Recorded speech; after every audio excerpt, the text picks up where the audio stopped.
에스겔 말씀에 대한 살핌 계속 진행을 좀 해보도록 하겠습니다. 오늘은 그 에스겔서 14장하고 17장까지의 내용입니다. 그래서 이제 저번에도 말씀드렸지만 영적 비전에 대한 건 좀 자세하게 저희가 설명하고 나눌 거고요.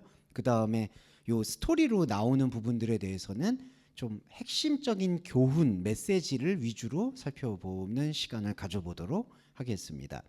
처음에 14장 지금 1절에서 6절까지 방금 전에 권사님께서 읽어주셨는데 이 부분을 살피면 14장의 전체적 내용은 확인이 되는 것 같습니다. 그래서 말씀을 좀 시작을 해보도록 할게요. 14장의 얘기는 여기 제목에도 적어놨지만 거짓 선지자의 이야기가 계속됩니다. 그 거짓 선지자의 이야기 중에 14장에서의 포인트는 요 우상이라는 의미인데요. 이 우상이라는 것은 보이지 않는 형상이라는 뜻이 훨씬 강합니다. 네. 근데 저번에도 말씀을 드렸지만 보이지 않는데 보이는 것처럼 믿고 싶어 하는 마음이 우상을 만들어내는 것 같아요. 그래서 우상은 없는데 있는 것으로 꾸며서 실제로 그 있는 것처럼 활동을 하는 상태를 얘기한다. 제가 이제 예전에 그 이단 종파 연구를 할 때 그 일본 통일교 연구를 좀 했었어요. 최근에도 이제 그 아베 전 총리가 그 통일교의 어머니를 둔 아들에 의해서 이제 사살이 되었던 그런 아픔이 있었는데 일본 통일교에서는 그 영감상법이라고 해서 뭐 교주가 이렇게 봤던 책이나 그다음이면은 교주가 만들어 놓은 어떤 항아리 같은 것들이 상당히 고가에 팔린다고 하더라고요. 이런 것들이 저는 우상을 대표적으로 얘기한다고 볼 수 있고 꼭 일본 통일교 얘기만 안 하더라도 캐톨릭도 비판받을 만한 게 가능한 게 많다고 봅니다. 캐톨릭에서도 성모 마리아상이라든지 여러 가지 성상을 판매하는 행위들도 이 우상이라고 볼 수가 있겠죠. 그리고 불교도 마찬가지고 안타깝지만 기독교가 많이 그런 것들을 벗어났다라고 생각을 하지만 여러 명목으로 헌금을 걷어들이죠. 근데 이런 것들이 다 보이지 않는 거예요. 하나님과의 관계에서. 그런데 보이는 것처럼 믿고 섬기고 마음의 위로를 받는 상태가 바로 자기 우상이다라고 보시면 되겠습니다. 그래서 우리가 이렇게 우상이라는 용어를 말씀으로 정의를 내리는 이유는 이게 우상이다라고 하면은 그때야 비로소 돌아설 수 있기 때문이에요. 말씀이 정교한 것을 밝혀야지 돌아설 수 있다. 그래서 우상은 바로 우리가 가지고 있는 보이지 않는데 보이는 것처럼 믿고 싶어 하는 것, 이것을 우상이라고 보시면 되겠습니다. 그래서 14장 3절에 이거 있어요. 우상을 마음에 들이며 죄악의 걸림돌을 자기 앞에 두었으니 내가 용납할 수 있겠냐. 그러니까 여기 한글 번역에서는 내가 조금인들 용납하랴 뭐 이렇게 쓰여 있는데 이 뜻을 다르게 풀어보면 우리가 아까 보이지 않는 건데 섬기잖아요. 그런데 섬기는데 우리는 하나님한테 섬긴다고 또 생각을 하거든요. 보이지 않는 건데. 그러니까 하나님이 볼 때에는 너는 나한테 하는 게 아닌데, 너는 나하고 관계 맺는 게 전혀 아닌데 내가 어떻게 이거를 이해하고 받아들일 수 있겠냐. 언약의 원칙상 이거를 받아들일 수 없다라고 얘기하는 게 내가 조금인들 용납하랴라는 뜻인 거예요. 그러니까 너희들이 우상을 섬기니까 내가 밉고 너희들이 싫어서 용납 못한다라는 내용이 아니라 나하고 전혀 관계없는 것을 상관하고 있는데 내가 어떻게 거기에 대해서 응답을 하겠으며 거기에 대해서 상관을 하겠냐. 돌이키는 것밖에는 방법이 없다는 걸 설명하는 게 내가 조금인들 용납하랴라는 뜻으로 볼 수 있겠습니다. 자, 거기서 연결이 되는 게 14장 4절인데요. 이 후반부의 말씀을 좀 볼게요. 죄악의 걸림돌을 자기 앞에 두고 선지자에게로 가는 모든 자에게 여호와가 우상의 수요대로 보응하리니 이런 응답이 이제 이런 단어가 나오는데요. 이것도 잘 풀어볼게요. 우상의 수요라고 얘기하는 거는 우상이 여러 가지 숫자가 많다는 얘기라기보다는 그 보이지 않는 섬김이 그러니까 하나님을 섬기는 게 아니라 보이지 않는 자기 생각이 하나님 생각을 볼 수 없도록 막아버렸다라는 뜻이 우상의 수요대로 요 뜻입니다. 그러니까 우상이 많은 대로 응답한다라는 요 뜻에서 우상이 많다라는 건 우상의 양이 많다는 게 아니라 그 우상을 보는 시간과 노력 때문에 하나님의 진정한 말씀을 볼 수 있는 기대도 여유도 마음의 자세도 없다는 거. 그게 바로 우상의 수요대로라는 거예요. 그래서 우상의 수요대로 보응한다는 뜻은 여기서 중요한 게 갈리는 건데, 하나님이 너가 우상을 잘못 섬긴 대로 보응하겠다 이 뜻이 본질이 아니라, 너희들이 잘못 섬기고 있는 그 잘못 섬기는 것 안에서 응답을 받는다는 뜻입니다. 그러니까 무슨 뜻이냐? 하나님이 응답한다는 얘기가 아니라 자기가 섬기고 있는 자기의 노력대로 응답을 받는다는 뜻이에요. 그러면 이 응답은 하나님의 응답이 아니라 자기가 섬기는 보이지 않는 것이 응답을 해준다라는 뜻입니다. 그럼 결국은 자기 노력이 자기한테 돌아온다는 뜻이에요, 이게. 네. 그러다 보니까 우리가 조금 이제 이런 어떤 경험들이 있는 게 있는 거죠. 그러니까 이제 참 믿음에 대한 단계를 들어서지 못했을 때 나타나는 현상이, 내가 어떤 나의 노력이나 의지로 기도를 하거나 뭔가를 하게 되잖아요.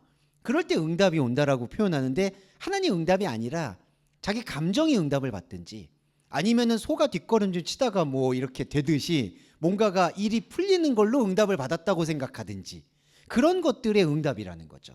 그런데 정확한 것은, 그것은 우상의 많은 대로 응답받은 것이다. 하나님이 응답한 게 아니다라는 거예요.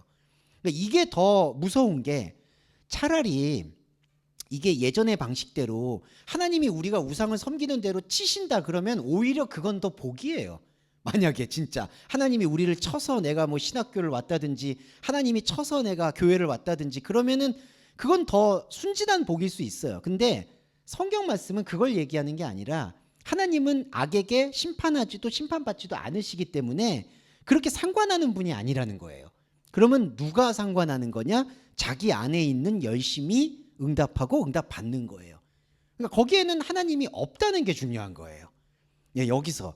그런데 저번에도 말씀을 드렸지만, 여기서 오해되는 부분, 이렇게 우리가 한글 번역이라든지 그냥 기존의 인식으로 하면 오해되는 게, 요 주어가 여호와이기 때문이에요. 나 여호와가 우상의 수요대로 보응하리니, 이렇게 듣게 되니까 아, 여호와 하나님이 보응한다는 뜻이구나라고 보게 되는데, 지난번에도 말씀드렸지만 히브리어 문법에서는 여호와나 하나님이 나올 때는 무조건 주어를 쓴다, 주격을 쓴다는 겁니다. 그러니까 해석을 해내야 돼요. 아, 이게 여호와 하나님이 주어가 됐다고 해서 여호와 하나님이 보응하는 게 아니구나라는 그 의미는 신약에서 예수님의 말씀과 바울의 서신을 종합적으로 묵상했을 때에만 나올 수 있는 그리스도적 복음 행위라는 거, 그거를 조금 유념해 주셨으면 좋겠다. 안 그러면은 이게 또 여호와가 너희들의 잘못한 꼴을 보고 보응한다, 이런 내용이 될 수 있습니다. 근데 그렇지가 않은 거죠. 하나님과 상관이 없는 거예요. 자, 그러면 어려운 주제가 이제 14장 6절 부분인데, 이게 왜 어렵냐 하면, 주 여호와의 말씀에 너희는 마음을 돌이켜 우상을 떠나고 얼굴을 돌려 가증한 것을 떠나라, 이 얘기인데, 이 얘기가 이제 왜 어렵게 느껴지냐 하면, 항상 사람이, 그때 유대교인들도 그렇고 지금의 기독교인들도 대체물을 찾는다는 거예요. 이게 무슨 뜻이냐면, 마귀 아니면 하나님이에요. 그런데 마귀와 하나님이 이렇게 수평적인 게 아닌 거죠. 그러니까 마귀를 택할 거냐 하나님을 택할 거냐, 하나님의 잔을 마실 거냐 귀신의 잔을, 이런 식으로 다 양자택일 하라고 하잖아요. 근데 이게 하나님을 모욕하는 거예요. 하나님은 마귀의 상대가 아닌 거거든요. 그러니까 마귀의 상대가 하나님이다, 이런 식으로 가게 되면, 그러면은 하나님을 선택하게 되는 계기가 마귀보다 더 나은 것이라든지, 상대적으로 마귀는 악한 것, 하나님은 선한 게 되거든요. 그러면 이게 뭘까요? 바로 선악과가 되는 거예요. 악의 반대가 선으로 느껴지니까. 그러니까 여기서 여호와의 말씀에 마음을 돌이켜 우상을 떠나라, 이 얘기는 어떤 거냐? 이제는 보이지 않는 것을 다 떨쳐내라는 뜻이에요. 근데 이게 왜 어렵냐 하면은, 보이지 않는 것을 다 떨쳐냈을 때 나타나는 눈에 보이는 인간이 길들여진 형상이 없기 때문에 무엇을 믿어야 될지 무엇을 따라야 될지가 막막하게 느껴진다는 거예요, 이 6절이. 그러니까 마음을 돌이키고 우상을 떠난다고 했을 때, 대체물로 만약에 나는 이 우상 숭배했고 마귀적인 거를 지금까지 쫓았는데 나는 이제 손을 씻겠어, 반성하겠어 하고 돌이켜서 하나님 품이 있다라고 생각하면 좋은데, 에스겔이 말하는 말씀의 돌이킴은 그냥 말씀만이라는 거예요. 이게 말이 쉽지, 이게 어렵다는 거죠. 말씀만이라는 건 내 안에서 말씀이 몸이 되는 거를 체험하는 것 이외에는 느낄 수 있는 방법도 도리도 없는 거예요. 그러니까 감정적이든 이성적이든 삶에서의 열매든 그걸 통해서 하나님을 만나는 계기가 아니라는 거예요. 오직 하나님의 나바르 말씀이 몸이 되고 생명이 되고 천국이 되고 구원이 된다. 이게 바로 마음을 돌이키고 우상을 떠나는 진정한 행위가 되는 겁니다. 근데 그 진정한 행위가 이루어지지 않게 되면 또 하나님으로 둔갑은 했지만 하나님이 아닌 존재에게 이렇게 종속이 돼버릴 수가 있는 거죠. 이렇게 정의를 내려볼 수 있을 것 같습니다. 추석 명절임에도 이렇게 응답을 주셔서 이 말씀이 적용이 되네요. 마음을 돌이켜 우선. 근데 이게 요즘 명절이라서 이런 약간 이방 다른 종교 이런데, 그거는 솔직히 그런 거는 그냥 준비하고 어렵기 때문에 그런 것들을 간소화하자라는 거지, 이게 우상숭배적인 거하고 또 그걸 해서 우상숭배를 이겼다라고 말할 수만은 없는 거예요. 그거는 아마 잘 아실 거라고 생각을 합니다. 그래서 마음을 돌이킨다, 우상을 떠난다라는 거는 솔직히 오직 말씀이라는 거죠. 근데 이 오직 말씀이라는 게 워낙 많이 남발이 되다 보니까 오직 말씀이라는 거에 대한 가치가 되게 희석이 됐지만, 정말 냉정하게 들여다볼 때 오직 말씀이라는 가치는 그 앞에 어떤 대안이나 어떤 다시 마귀적인 것 외에 다른 것을 취하거나 사로잡아서 거기에 또 노예가 되고 종속되는 것과 무관하다. 그러니까 어떤 의미에서는 말씀과 함께 홀로 서야 된다는 거죠. 이게 그거를 이제 주체성이라고 표현한다, 이렇게 말씀드릴 수 있겠습니다. 자, 이 주체성에 대한 이야기를 부연 설명 1개 10절인데요. 14장 10절 요거 하나 보고 14장은 넘어가도록 하겠습니다. 10절에 선지자의 죄악과 그에게 묻는 자의 죄악이 같은즉 각각 자기의 죄악을 담당한다. 이게 이제 에스겔서가 보고 있는 탁월한 복음 해석 중에 하나가, 이사야서나 예레미야서는 좀 이게 뒤섞여 있어요. 그러니까 우리 민족의 죄가 우리에게 영향을 미친다든지, 우리 가족의 문제가 나한테 영향을 미친다든지, 그래서 이제 조금 무속적인 기독교 안에는 죄의 쓴 뿌리가 남아 있다든지, 대대손손 죄가 내려온다든지, 이런 것들로 많이 판단을 하죠.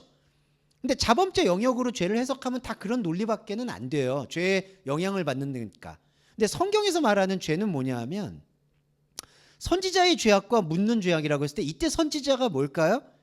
자기 확신에 사로잡혀 있는 선지자나, 우리 안에 있는 자기 확신, 자기 우상에 사로잡혀 있는 선지자. 그러니까 선지자나 선지자에게 묻는 자나 똑같은 거예요. 그 나무의 그 가지라는 거죠. 이게 이제 예수님 비유 중에 악한 나무와 악한 열매를 말하고 있는 거예요. 선지자와 그에게 묻는. 그러니까 이 죄악이 같다는 거는 선지자가 죄악이 더 많다, 그에게 묻는 자가 죄악이 적다, 많고 적음의 문제가 아니라 이 두 개의 공통된 죄악은 모두 하나님과 같은 방향을 바라보지 않는 것. 하나님과 같은 방향을 바라보지 않는데 그 죄를 누구한테 탓할 수 있는 것도 아니라는 거죠.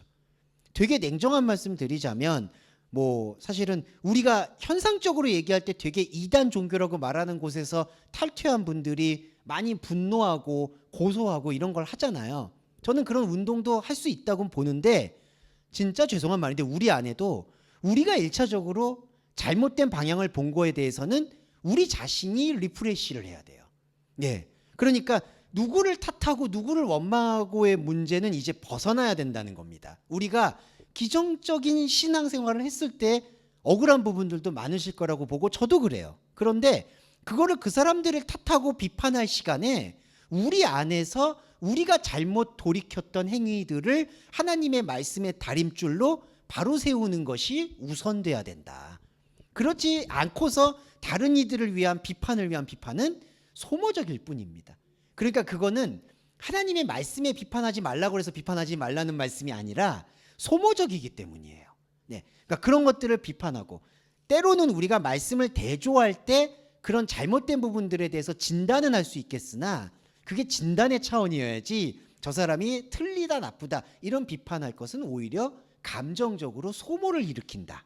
이게 바로 각자의 죄악을 담당해야 되는 것. 이게 우리의 죄악 담당입니다. 그리고 이때 말하는 죄는 자범죄 영역이 아니라 하나님과 다른 방향임을 인식하는 것. 그게 바로 죄악을 담당하는 태도다. 이렇게 생각을 해보시면 좋겠습니다. 14장은 이런 어떤 흐름으로 쭉 전개가 돼요. 그래서 이게 거짓 선지자에 대한 이야기로 갈무리가 된다라고 볼 수 있고요. 자, 15장에서부터 17장 유인물 뒷장을 보시면 이 네 가지 비유가 나옵니다. 하나님의 심판의 확실성에 대한 이야기를 얘기하고 있는데 오히려 저는 제목은 심판의 확실성이라고 적었지만 반대로 저는 복음의 확실성이라고 얘기할 수 있을 것 같아요. 그러니까 이런 우상에서부터 돌이켰을 때 나오는 영적 현상을 보여주는 것이다. 그게 바로 15장에서 17장까지의 네 가지 비유로 나오는데 첫 번째 비유 포도나무를 좀 설명을 드려볼게요. 2절에서부터 4절에서 이런 표현을 합니다. 포도나무가 모든 나무보다 나은 것이 무엇이냐?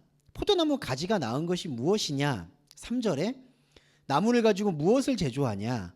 그것으로 무엇을 걸 못을 만들 수 있냐? 4절까지 이어볼게요. 불에 던질 땔감뿐이다. 불이 모든 것을 태울 것이다. 제조에 무슨 소용이 있겠느냐? 이 관점인데 이걸 두 가지 단계로 묵상을 해보면 우리가 우상의 생각으로 하나님을 섬길 땐 우리가 기본적으로 다 열매를 갖게 하는 욕망이 있습니다. 그러니까 하나님의 자녀다운 삶을 살게 될 때 나타나는 열매, 그걸 오해하는 게 바울의 9가지 열매죠. 하나님의 말씀을 듣고 성령의 견인을 받으면 희락, 화평 등등의 열매가 나온다. 이 열매가 나오지 않을 때에는 의심을 해봐야 된다. 우리의 믿음과 신앙을. 이게 가장 전통적인 흐름이죠. 그리고 그런 열매를 위해서 노력하는 신앙생활, 회개하고 일주일 동안 또 큐티하고 살아가는, 이게 가장 전통적인 부분이죠. 근데 그 전통적인 부분의 열매의 뿌리가 바로 뭔가의 쓰임새예요. 여기 보시면 포도나무는 노아 때부터, 저번에도 지난주였나 한번 말씀을 드렸지만 노아도 방주에 나오자마자 잘못한 부분이 포도나무 농사를 지어버려요. 그 포도나무 농사를 지는 목적은 노아는 선한 거예요. 내가 나를 보호해 주신 하나님께 예배를 드려야지. 근데 노아는 생각하는 예배와 하나님 생각하는 예배는 완전히 다른 거죠. 노아는 자기의 행실을 통해서 하나님께 영광을 돌리려고 한 거고, 하나님은 그냥 노아가 말씀을 이해하는 그 자체를 예배로 본 거고, 예배의 차원이 다른 거죠. 근데 노아는 포도나무로 예배를 드리려고 했고 결국 그게 누룩에 취해버리는 거죠. 그리고 그거를 고발한 함을 또 저주해버리죠. 근데 그 함이 또 가나안의 아버지가 되죠. 하나님이 나중에 또 가나안으로 가라고 하죠. 그러니까 이게 바로 말씀의 흐름이라는 건데, 여기서도 율법적인 생각 혹은 인간의 열매의 쓰임새에 묶여 있다면 그 사람은 제조를 하거나 뭔가 쓰임새가 있어야 된다고 생각하는 거예요. 그 쓰임새 중에 가장 눈에 확실하게 보이는 게 포도나무로 보는 겁니다. 근데 에스겔은 이 말씀을 통해서 너는 아무 쓰임새도 없을 것이다 라는 거를 이렇게 단언하는 거예요. 포도나무야, 여기 2절에 인자야, 포도나무가 모든 나무보다 나은 게 뭐냐? 없다. 그러니까 포도나무로 열심히 열매를 드리려 했던 너희들의 선함은 안타깝지만 숲고 물거품으로 돌아간다라는 것을 선포하는 거예요. 불에 던져진 땔감뿐이다. 이게 말씀이 전하는 첫 번째 원리입니다. 우리의 삶과 인생도 마찬가지예요. 우리의 삶을 포도나무에 비유해 본다면 이 포도나무로 아무리 다른 이방인들로 상징되는 믿지 않는 사람들의 나무보다 더 열심히 하나님을 섬기고 쓰임새로 나는 열매를 맺었다고 생각을 하는데, 에스겔이 선포하는 건 그걸로 아무 쓸모가 없었다라는 거를 단언해 주는 거예요. 되게 허망한 거죠. 나는 교회를 통해서 다른 믿지 않는 사람들과는 적어도 다르다고 생각을 했는데, 이게 포도나무의 정체성, 자부심이거든요. 근데 이 자부심을 에스겔 말씀에서는 그냥 땔감이다. 땔감이라는 것도 쓰임새도 아니에요. 그냥 불 피우려고 한번 일회적으로 쓰고 버린다라는 뜻입니다. 그러니까 포도나무가 아무 쓰임새가 없다는 충격적인 선포를 한 거고요. 두 번째는 근데 단계가 이게 복음이라는 거예요. 왜 복음이냐? 우리 안에서 하나님의 열매가 아닌 우리의 열매를 열심히 발견하려고 노력했던 게 내가 노아처럼 이게 바로 술에 취해 있는 상황이었구나. 이 술 취하지 말라는 것을 어기고 내가 포도나무의 쓰임새에 취해서 하나님의 열매를 맺으려고 열심히 예배하고 기도했구나, 헌금했구나. 이거를 발견하게 될 때 내가 아무 쓸모가 없다는 걸 발견을 하게 되는데, 그 과정에서 허무함이 있겠지만 그거는 궁극적으로 그 허무함이 아니라 그 복음을 발견한 거는 복음 그 자체라는 거죠. 여기 보시면 15장 4절에 불이 사른다. 이 사른다라는 뜻이 연기, 향기라는 뜻인데, 여호와 하나님이 레위기 민수기에서 제사의 궁극적인 목적은 흠향에 있습니다. 그러니까 이 아무 쓸모 없는 걸 복음으로 받아들이겠다는 거죠. 그걸 탁월하게 보여준 게 이사야서에서의 그 메시아 고난의 장이라고 있죠. 제가 지금 장이 53장인지 63장인지 좀 이따 쉬는 시간 때 확인해서 말씀을 드릴게요. 이 장절 가지고 뭐라 그러시는 분들이 너무 많아서 제가 상처를 입습니다. 그래서 요즘에 제가 장절을 많이 외우려고 하는데, 근데 변명 같지만 이거 원래 옛날 원본 때는 장절 없거든요. 근데 왜 장절을 외우라 그러는지 참 그 요구들은 제가 좀 동의하기가 어렵네요. 네. 이사야서에서 그는 흠모할 만한 아무 것이 없다. 그건 겸손의 표현이 아니라 정말 눈에 안 보인다는 뜻이거든요. 그래서 이게 바로 포도나무로 접목을 해보면 우리는 신앙의 두 가지 단계를 다 흡수해야 된다. 첫 번째는 좀 힘들지만 우리가 종교인으로서, 기독교인으로서 그래도 다른 사람들보다, 믿지 않는 사람들보다 낫다고 생각하는 생각은 이제 내려놔야 된다. 나도 그냥 죄송한데 개똥밭을 구르는 사람 중에 한 사람이다. 범속한 사람 중에 하나다. 나도 욕망이 있고 다른 사람한테 경쟁하고 경쟁당하고 시기하고 시기하는, 이게 나쁘게 얘기하는 게 아니라 그게 인간의 모습이다. 그게 첫 번째고요. 두 번째는 오히려 이것을 발견하고 내 아무 쓰임새 없는 그 향을 흠양하시는 하나님이, 복음이 나타난다. 이게 두 가지의 성숙한 그리스도인의 말씀의 자세다. 이렇게 생각을 해보시는 게 이 포도나무 비유의 핵심이다라고 설명을 드릴 수 있겠습니다. 그래서 우리 그리스도인이 이 두 가지를 취해야 돼요. 한 가지만 취하면은 허무주의에 빠져요.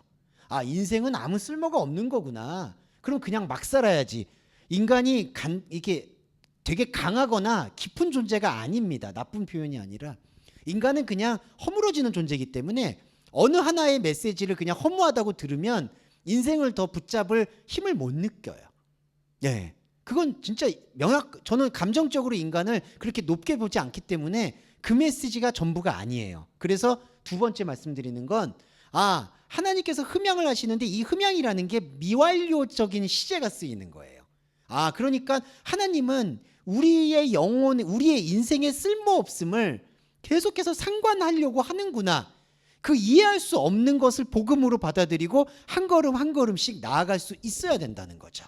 그 두 가지가 다 붙어야 돼요. 어느 한 가지도 떨어지면은 우리 인간은 나약한지라 도태되기 마련입니다. 이 도태라는 거는 뭐 세상에서의 도태를 얘기하는 게 아니라 하나님과의 관계를 말하는 거, 그거를 조금 생각해 주시면 좋겠고요.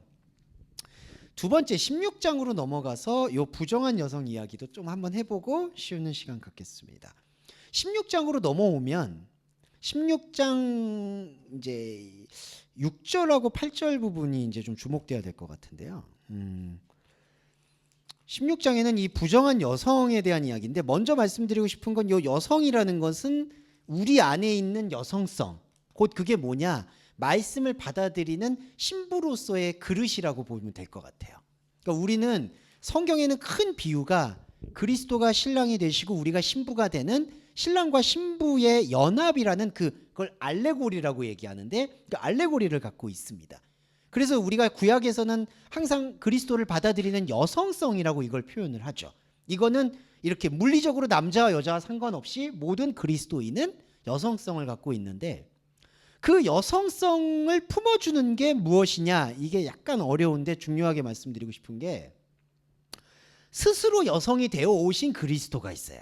자, 이게 조금 논리적으로 되게 중요한 부분인데, 우리한테 영적인 자궁이 있어서 우리의 자궁 안으로 그리스도의 씨가 들어와서 그리스도의 씨가 열매가 돼서 남자가 나온다, 이렇게 생각하는데, 중요한 거는 우리의 자궁이라는 건 혼적인 자아고요. 이 혼적인 자아가 하나님의 그리스도의 말씀을 받아들여요.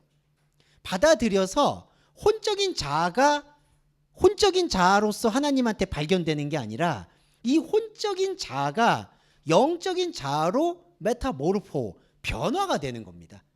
이게 그리스도의 생명이에요. 그래서 이제 그리스도 외에 구원이 없다라는 의미는, 우리의 혼적인 자아가 무언가를 깨달아서 이 깨달은 것을 가지고 하나님께서 칭의, 의롭다 여기시는 게 아니라, 혼적인 자아인 우리의 그릇 안에 영적인 자아인 그리스도가 들어오셔서 말씀이 육신이 됐다고 하셨죠. 그런 게 뭐냐면, 그리스도가 스스로 예수가 되셔서 우리에게 여성으로 되셔서 그분이 스스로 이 자궁을 변화시키는 거예요. 그러니까 이게 중요한 거예요. 그러니까 우리는 혼적인 자아가 마치 불교적으로 이게 탁월한 거를 깨달아서 득도를 한 것처럼 이 혼적인 자아가 영적인 자아로 나갔다라고 생각하는 경향이 있는데, 그게 아니고요. 혼적인 자아는 그냥 혼적인 자아로 가는 거고, 이 혼적인 자아 안에 그리스도의 여성성이 들어와서 그리스도께서 하나의 미랄이 돼서 우리 안에 새로운 자궁, 새 부대를 열어주시는 거예요. 이게 메타모르포 회개라는 거예요. 회개. 우리는 그럼 뭐 하느냐? 혼적인 우리는 그 영적으로 예수 그리스도가 혼에서 영을 새롭게 보여주시는 그 과정을 주목하고 보는 거예요. 그러면은 그 영적인 자궁 안으로 우리가 함께 휩쓸려 들어가는 거예요. 이게 영적 변화예요. 예수님께서 베드로하고 요한을 데리고, 야고보 요한을 데리고 변화산에 가셔서 변화하는 그 메시지가 있죠. 그게 몸이 그냥 변화되는 기적을 얘기하는 게 아니라, 내가 너희들한테 말씀의 육신이 돼서 들어와서 너희들 안에 있었던 혼적인 자아 안에서 새로운 생명을 보여주겠다. 그렇기 때문에 이 새로운 생명은 우리의 의지나 생각이나 이걸로 완성되는 게 결코 아닌 거예요. 영적인 자아는. 그게 영적인 생명이에요. 그런데 자, 여기까지가 생명의 스토리인데, 이 그리스도의 영적인 생명은 아까도 말씀드렸듯이 흠모할 만한 것, 그러니까 사람이 뭔가 이렇게 갈고리를 꿰서 걸을 만한 우상 숭배적인 게 하나도 없기 때문에, 인간은 이 흠모할 만한 것이 없는 말씀을 생명의 자궁으로 받아들이지 못하고 다른 남편이라고 예시가 되죠. 로마서에서 다른 것, 다른 우상의 것의 갈고리에 의해서 코가 꿰이게 되는 거예요. 이게 16장에서 말하는 부정한 여성이라는 뜻이에요. 간음하는 여성. 그러니까 이 간음이라는 뜻의 본질은, 하나님께서는 장신의 시간 속에서 그리스도 예수를 언제든 보내셨는데, 이게 말씀 씨앗이거든요. 그런데 그 말씀 씨앗을 받아들이려고 하는 우리의 모습 안에는 워낙 우상 숭배적인 것, 보이는 것으로 뭔가를 상관하려는 것이 길들여져 있으니까 이거를 보지 않고 다른 남편을 취하게 된다는 거예요. 다른 남성성. 인간의 이 영적인 알레고리는 여성으로만 존재하는 게 아니라, 여성은 남성을 필요로 하고 남성은 여성을 필요로 하는 게 이런 어떤 몸의 원리로도 이렇게 비유처럼 나타났잖아요. 이것처럼 영적인 관계에서도 우리는 신부로서 그리스도의 말씀을 받아들여야 되고 그 변화에 주목이 돼야 되는데, 그리스도의 말씀이 워낙 희미하다 보다 보니까 다른 남편을 데리고 오는 게 바로 이 16장 8절에서부터의 스토리라는 거죠. 자, 이 스토리를 이렇게 제가 전반적인 걸 설명을 드리고 이 스토리를 말씀을 묵상을 해보면, 16장 8절에 자, 이 7절부터 잠깐 볼까요? 내가 너를 들의 풀같이 많게 하였더니 너가 자라고. 이게 우리의 혼적인 모습입니다. 심히 아름다우며 유방이 뚜렷하고 머리털이 자랐으나 너가 여전히 벌거벗은 알몸이다. 자, 이 벌거벗었다는 게 바로 혼적인 자아의 혼성을 하나님께서 보시고 영적인 자아로 변화시켜야 된다라는 필연성을 말하는 거예요. 그러니까 하나님이 너가 벌거벗었다라고 얘기할 때에는 하나님이 그리스도로 옷을 입히겠다라는 의지의 표현인 거예요. 벌거벗은 건. 자, 그런데 하나님의 의지의 표현으로 벌거벗은 몸이 되었을 때에는 그리스도로 옷을 입거든요. 그런데 그게 되지 않고 여기 보시면 14절하고 15절을 보시면 너의 화려함으로 인해서 너의 이름이 이방인 안에 퍼졌음은 내가 너에게 입힌 영광으로 화려함이 온전함이다. 나 주여 여호와의 말이다. 그리고 너가 너의 15절을 보시면 화려함을 믿고 이름을 가지고, 명성이라는 게 쉔 이름입니다. 이름을 가지고 행음하되 지나간다는 게 인생의 행보를 얘기해요.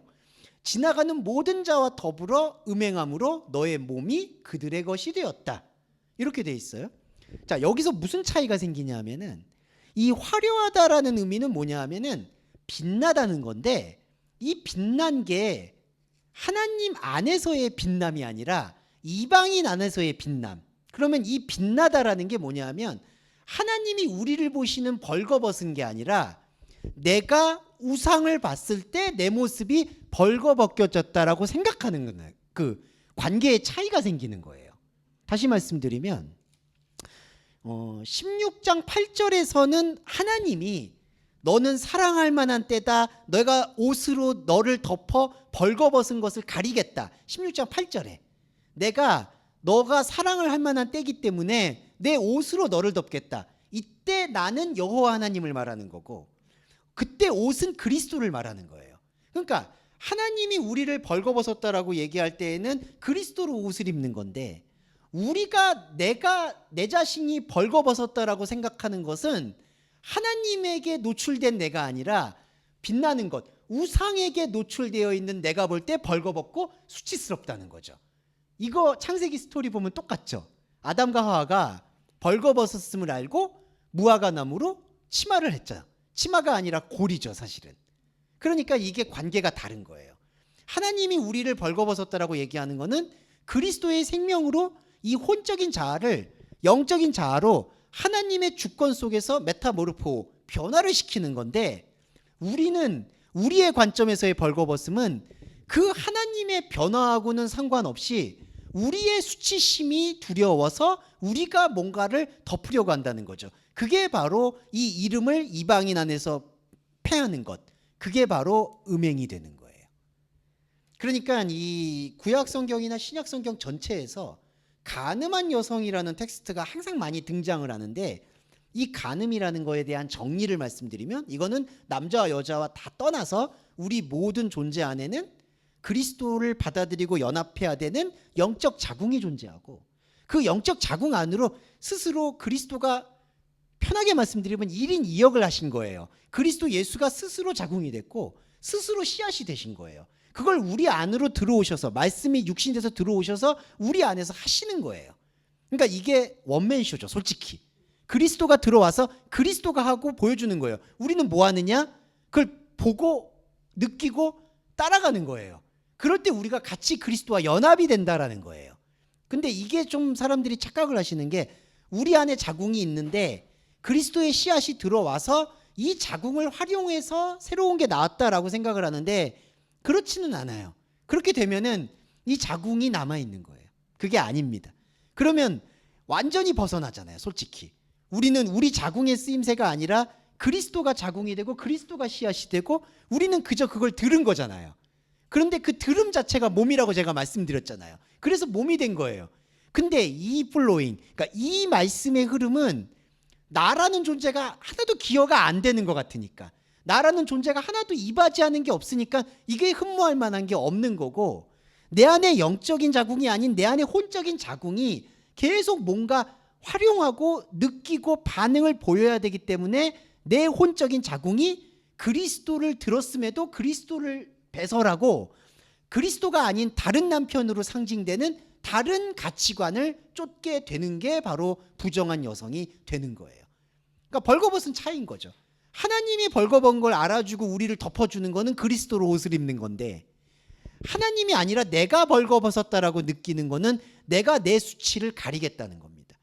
이게 이제 세속적인 삶을 사는 사람들에게는 그냥 수치가 자기 명성, 명예, 돈이겠고, 조금 더 성숙하다라고 자기를 자위하고 합리화하는 사람에게는 아까 포도나무 비유처럼 나는 그래도 하나님 앞에서 수치스럽게 살 수 없어 라고 해서 자기 의지로 옷을 입는 것, 이런 것들이 종교가 되는 거죠.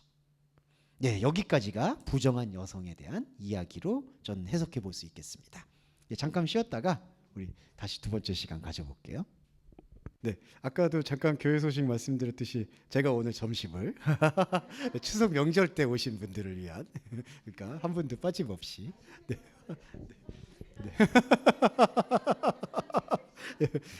특히 우리 또 박신 선생님 또 어저께 늦게 들어오셨을 텐데도 오늘 네. 그럼요. 예, 선생님 같이 보시면 좋죠. 네, 네, 네. 식사 같이 하시면 좋겠습니다. 네.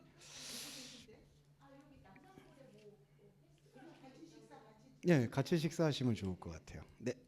자, 이제 두 번째 비유 중에 요거는 간단한 내용입니다. 네, 간단한 내용이라 꼭 2부가 제일 빨리 끝나는 것 같아요. 1부 때 힘을 빼셨으니까 2부는 정리하시는 느낌으로. 독수리와 백향목 비유인데요.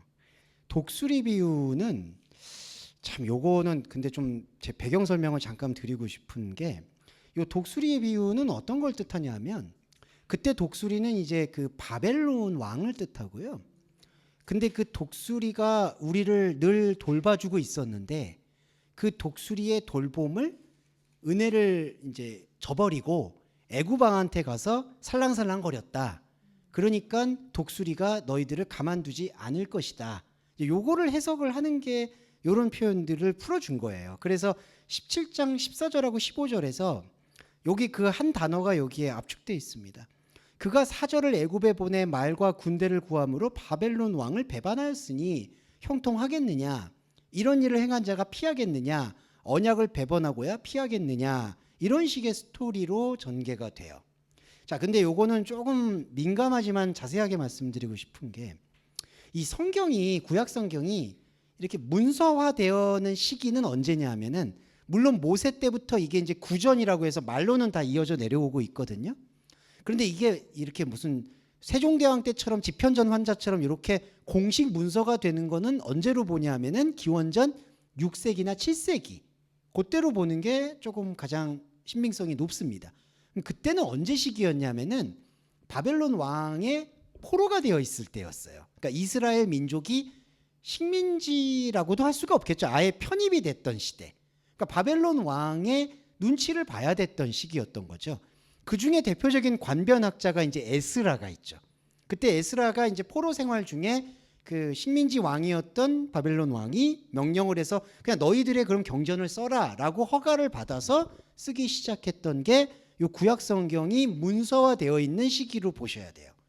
이제 그러다 보니까 지난번에도 한번 이 구약 성경이 히브리인들이 항상 떠돌이고 포로 생활을 오래 하다 보니까 그들만의 암호를 갖고 있다라는 것을 말씀을 드렸듯이 이 에스겔 문서 안에서도 이거를 그냥 우리가 지금 시대에서 지금으로 볼 수 있는 눈으로 보면은 곤란한 부분이 있다는 거예요.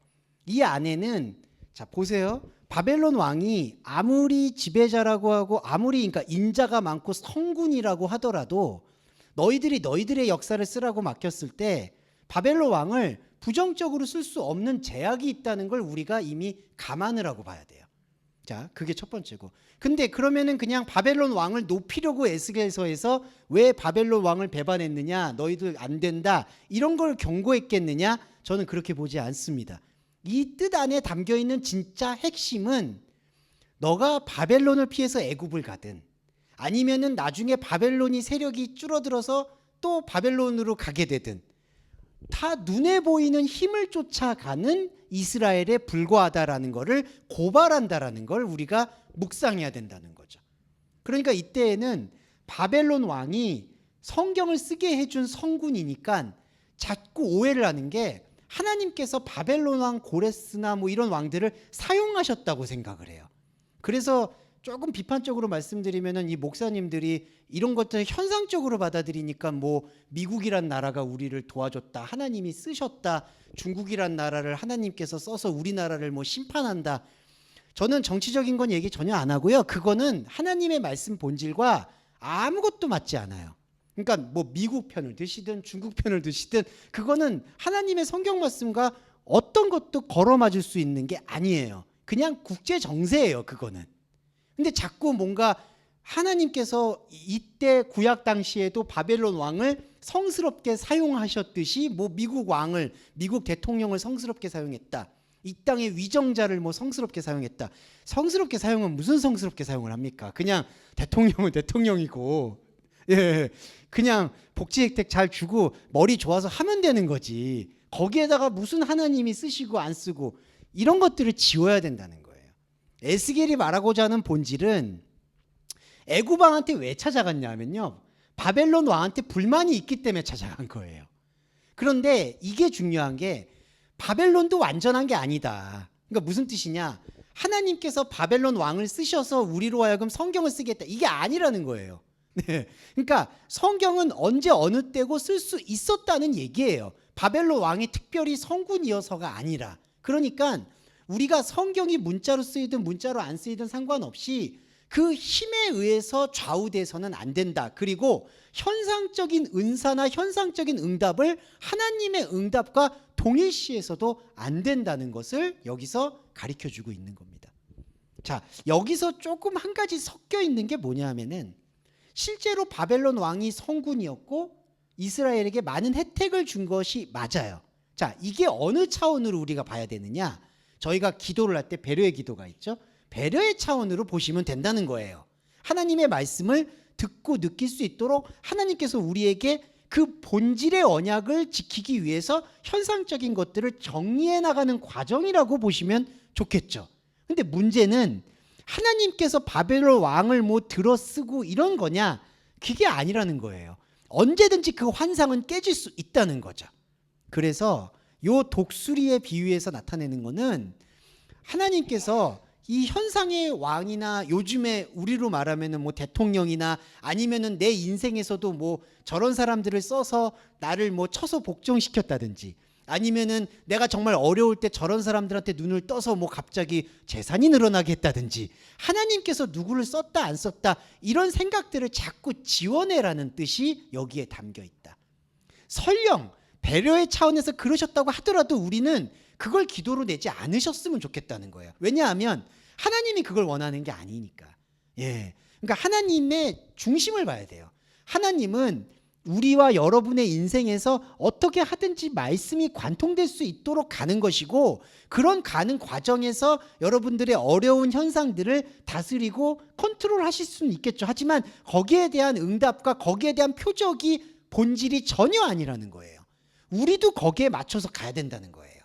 그래서 자칫 잘못하면 어떤 분들은 되게 배은망덕한 거 아니냐, 하나님이 이렇게 배려해 주시는데 감사를 잊어버렸냐, 그거 감사할 시간에 내 안에 그리스도를 세우는 게 훨씬 더 시급하다는 거, 그거를 우리가 이 교훈을 얻어낼 필요가 있다라는 게 독수리 비유고요. 백향목 나무 비유도 한 가지로 압축이 됩니다. 이게 어떤 걸로 압축이 되냐 하면은 17장 마지막 절에 이게 남아있는 건데, 모든 나무가 나 여호와는 높은 나무는 낮추고 낮은 나무는 높이고 푸른 나무는 말리고 마른 나무를 무성하게 하는 줄 알아. 나 여호와는 말하고 이룬다. 이렇게 표현을 합니다. 근데 여기서 우리가 이제 두 가지 중요한 요소만 짚으면은 요 17장까지의 말씀은 관통하는 것 같은데, 첫 번째 중요한 요소는 이게 하나님의 나라라든지 하나님의 말씀에서는 사람이 생각하는 안목의 차이가 존재하지 않는다. 높은 게 낮아지고 낮은 게 높아진다는 건 뭐 교만한 사람 겸손하게 하고 이게 전혀 아니라는 거예요. 예. 그러니까 그런 어떤 인간적 교훈을 주는 게 아니라 하나님이 이 세상을 바라보는 가치관을 표현하는 거예요. 그러니까 우리가 볼 때에는 정말 돈이 많은 사람, 적은 사람, 학식이 높은 사람, 낮은 사람, 뭐 조금 더 좀 죄송한 말인데 팔자가 기구한 사람, 팔자가 잘 풀린 사람, 그것도 말도 안 되죠. 기구하고 펴렸다, 이걸 어떻게 따집니까? 저는 그래서 사주팔자가 안 좋다고 봐요. 그건 그냥 뭐 과학적이다라고도 얘기를 하시지만 그게 인간적인 생각에 개입이 돼 있잖아요. 형통하다, 형통하지 않다, 이걸 어떻게 규정을 해요? 그러니까 그런 것들이 저는 문제라고 보기 때문에 그런 걸 미신이라고 볼 수가 있는 것이고, 여기서 높고 낮추고 이게 하나님이 보는 가치관이라는 거예요. 우리가 볼 때에는 이게 더 높은 것 같고 낮은 것 같고 이런데, 하나님이 볼 때에는 그거는 높고 낮음의 의미가 없다. 너는 나를 따라와 달라. 이게 첫 번째 목적이고요. 두 번째 목적에서는 이런 게 이제 하나님의 말씀 속에서 채굴할 수 있는 신비 중에 신비가 있는데, 말하고 이룬다라는 게, 자, 이런 게 한글 번역으로나 영문 번역으로만 보면은 과정으로 보이잖아요. 말하고 이룬다. 그러면 과정이란 뜻이 뭐냐면 말씀했으면 이룰 거다. 그러면 이게 뭐가 분리가 되냐면요. 말하는 것과 이루는 게 분리가 돼요. 무슨 뜻이냐? 자, 하나님이 내가 너에게 복을 주겠다라고 얘기하잖아요. 그럼 자, 사람이 들을 때 이걸 두 개로 듣죠. 복 주겠다라는 걸 들었죠. 그러면은 복을 기대하죠. 자, 이게 사람의 과정 논리인 거예요. 그러니까 이거를 사람이 이해하게 되면 말하고 이룬다라고 하면은 말씀하셨으면 그 말씀하셨던 뭐 내용을 이룬다라고 생각한다는 거죠. 근데 그게 아니라 요게 병행 구절이라고 해서 나바르 말하는 것, 아시아 이루는 것, 이게 동일하다는 뜻이에요. 그러니까 말을 해서 이루겠다는 게 아니라 말을 하면 뭔가 내용이 있을 거라고 생각하잖아요. 근데 그게 아니라 여호와 하나님은 그 말씀 자체가 이룬다라는 뜻이에요. 이게 표현입니다. 그래서 우리가 높고 낮추고를 왜 먼저 말씀하시고 말하고 이런 걸 동일하게 말하냐면은 하나님한테는 이 구약 백성들에게 말씀하셨던, 특히 모세에게 그냥 나는 여호와다 말했던 것, 그걸 그냥 느끼고 지속시키는 게 이루는 거라는 거죠. 그게 율법이라는 거예요. 법. 그러니까 하나님의 법은 내가 여호와라는 거를 그냥 아는 거, 그것 이상도 이하도 없다는 뜻이에요. 이게 신앙생활의 본질이라는 거죠. 그런데 사람은 이거를 분리해서 보는 거죠. 말씀하시니까 이걸 이뤄야지. 그러면 이뤄야 된다라는 내용이 나온다는 거죠. 그게 율법이에요. 아, 하나님이 뭘 말씀하셨네? 목적어가 되는 거죠. 무엇을 우리가 해야 되겠구나. 근데 그게 아니라 하나님이 말씀하시는 것 자체가 이룬다는 거예요.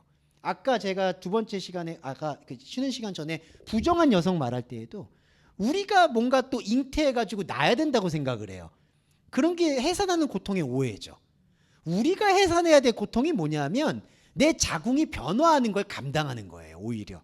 그러니까 내 자궁 안에서 자꾸, 오늘은 이제 이 알레고리니까 이해해 주시고요.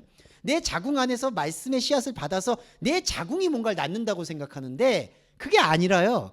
이 자궁이 변화해야 되는 거예요. 새 술은 새 부대에 담아야 되잖아요. 부대가 변해야 된다는 거죠. 부대가 변하려면 어떡하죠? 내 혼적인 의지로 말씀을 봐서 나와 하나님이 다르다는 그 복음을 채굴해야 돼요. 그래야지 메타모르포 변화가 오는 거예요. 이게 말하고 이루는 것도 똑같은 거예요. 하나님이 말을 했으니까 이루겠다. 이게 무슨 옛날에 현대 고 정주영 회장님처럼 내가 말했어, 내 말한 거는 반드시 지켜라든지, 무슨 의리를 지키는 사람처럼 나는 약속한 거 지키는 사람이야. 여기 안에 다 뭐가 있죠? 목적어가 있다는 거예요. 근데 우리가 여호와의 말씀을 들을 때는 이걸 빼야 돼요. 이게 그리스도론으로 보는 말씀이에요. 목적을 빼고 말하는 게 이루는 거다. 말 자체, 하나님의 말씀 자체가 몸이다. 이걸 우리가 확고하게 알게 되면 더 이상 흔들릴 이유도 없고 우리의 영적인 구원이 변개될 하등의 요소도 없습니다. 이게 말씀의 가장 과학적이고 정교한 영적 논리다. 이거를 백향목 나우 비유를 통해서 에스겔이 정확히 얘기하고 있다. 저는 그렇게 생각합니다. 네, 오늘 또 추석 명절 함께 또 예배로 함께 해주셔서 너무 감사드리고요. 배려의 기도와 주기도문으로 마무리하겠습니다. 사랑의 주님, 우리의 자궁이 바뀌고 하나님의 거룩한 생명이 새롭게 잉태되는 거룩한 변화가 지금 이 시간 말씀을 듣는 그 자체로 이루어졌음을 고백합니다. 말하는 것은 곧 행하는 것입니다. 우리의 진정한 행함, 죽은 믿음이 아닌 참 믿음의 행함은 그 말씀하신 하나님의 소리에 귀 기울이는 것, 그것 하나뿐임을 또한 고백합니다. 이 고백 위에 세우신 교회, 하나님께서 기뻐 받으실 것을 믿습니다. 이 기뻐 받으심이 제사가 아니고 예배가 아니고 진정한 참 믿음의 고백임을 또한 고백합니다. 하지만 하나님 아버지, 그럼에도 불구하고 우리는 삶을 살아가는 현상적 존재입니다.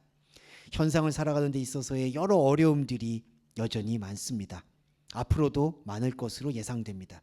그러나 그 많을 것으로 예상되는 현상적인 상황에 부안해동하지 않도록 우리의 가족 관계, 우리의 경제적 관계, 그리고 우리의 모든 일의 관계를 컨트롤해 주시고 다스려 주시고 당신께서 원하시고 내가 원하는, 그리고 교우 여러분들이 바라는 그런 생명의 길로 인도해 주시고 배려해 주시기를 소원합니다. 이제 2022년 가을입니다. 환절기가 돌아왔고 건강도 유의해야 되겠고 하나님의 말씀을 보는 시간들도 더 정교하고 넉넉히 확보할 수 있도록 인도해 주시기를 소원하며 예수 그리스도의 이름으로 기도드립니다. 아멘. 주기도문하겠습니다. 하늘에 계신 우리의 아버지여, 이름이 거룩히 여김을 받으시오며 나라에 임하옵시며 뜻이 하늘에서 이룬 것 같이 땅에서도 이루어지이다. 오늘날 우리에게 일용할 양식을 주옵시고 우리가 우리에게 죄 지은 자를 사하여 준 것 같이 우리의 죄를 사하여 주옵시고 우리를 시험에 들게 하지 마옵시며 다만 악에서 구하옵소서. 내게 나라와 권세와 영광이 아버지께 영원히 있사옵나이다. 아멘.